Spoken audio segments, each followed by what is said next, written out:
করে যাব ইনশাআল্লাহ। কাজে আমরা বলতে চাই যে আপনারা ক্ষুদ্র নৃগোষ্ঠী, আপনারা বাংলাদেশি, এটা আমরা শিখে দিতেছি আপনারা এইভাবে থাকুন।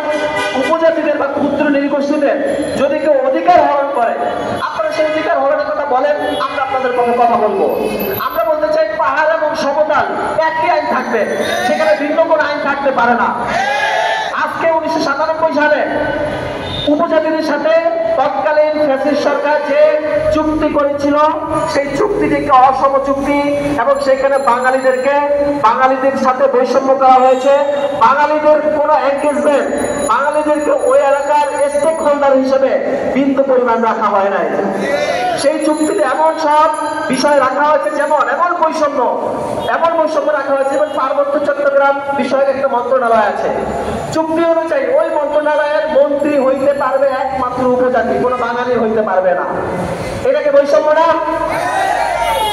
আবারও বলি, পার্বত্য চট্টগ্রাম বিষয়ক একটা মন্ত্রণালয় আছে, চুক্তি অনুযায়ী ওই মন্ত্রণালয়ের মন্ত্রী হইতে পারবে একমাত্র উপজাতি, কোনো বাঙালি মন্ত্রী হওয়ার যোগ্যতা রাখে না। এইটা কি বৈষম্য কিনা বাঙালিদের সাথে? পার্বত্য চট্টগ্রাম জেলা পরিষদ আছে, চুক্তি অনুযায়ী জেলা পরিষদের চেয়ারম্যান হইতে পারবে শুধুমাত্র উপজাতি, কোনো বাঙালি চেয়ারম্যান হইতে পারবে না। এইটাকে বৈষম্য না? এইরকম পার্বত্য চট্টগ্রামে যতগুলো প্রতিষ্ঠান আছে, প্রত্যেকটা প্রতিষ্ঠানে বাঙালিদেরকে বঞ্চিত করা হয়েছে।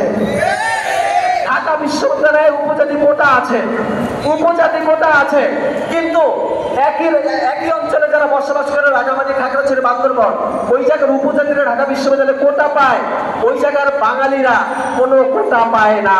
এইটা কি বৈষম্য না? একইভাবে আপনারা দেখেন, পার্বত্য চট্টগ্রামে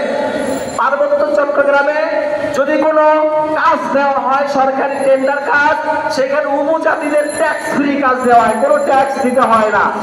একই স্থানের অধিবাসী বাঙালি যদি কাজ দেয়, সেইখানে তাদেরকে সরকারকে ট্যাক্স দিয়ে কাজ করতে হয়। এইটাকে বৈষম্য না? বলা হয়েছে যে আদিবাসী অঞ্চল, সেটার ভূমির মালিকানা, ভূমির সীমানা নির্ধারণ এবং এর সম্পদের অধিকার আদিবাসীদের। একই সাথে এই ভূমি কৌশলের নির্ধারণের কথাও চুক্তিতে, ওই ডিক্লারেশনের মধ্যে বলা আছে। অর্থাৎ আদিবাসী অঞ্চলে যে ভূমি আছে, ল্যান্ড, সেটার মালিক আদিবাসীরা, রাষ্ট্র হবে না। এবং সেই ভূমিতে কে যাবে, কে উচ্ছেদ হবে, পুরোটা নির্ধারণ করবে ওই আদিবাসীরা। ওইটা হচ্ছে আত্মনিয়ন্ত্রণের অধিকারের কথা। ডিক্লারেশনের 4 নম্বর অনুচ্ছেদে আরো বলা হয়েছে স্বায়ত্ত শাসন এবং নিজস্ব সরকার গঠনের কথা। অর্থাৎ যারা আদিবাসী হবে তারা স্বায়ত্ত শাসন চাইতে পারবে, তারা নিজস্ব সরকার গঠন করতে পারবে। একইভাবে ওই অনুচ্ছেদের 6 নম্বর, ওই ডিক্লারেশনের 6 নম্বর অনুচ্ছেদে আছে আলাদা জাতীয়তার অধিকার। অর্থাৎ আমাদের জাতীয়তা যেমন বাংলাদেশি, ঠিক যারা আদিবাসী হবে তাদের আলাদা জাতীয়তা থাকতে পারে। এই যে তথাকথিত আদিবাসী গোষ্ঠী অর্থাৎ উপজাতি সম্প্রদায়, আপনারা দেখবেন তারা আরেকটা রাষ্ট্রদ্রোহী কথাবার্তা নিয়ে আসছে। তারা বাংলাদেশি নিজেদেরকে বলে না, তারা বলে যুগ্ম জাতি, অর্থাৎ যুগ্ম নামে আরেকটা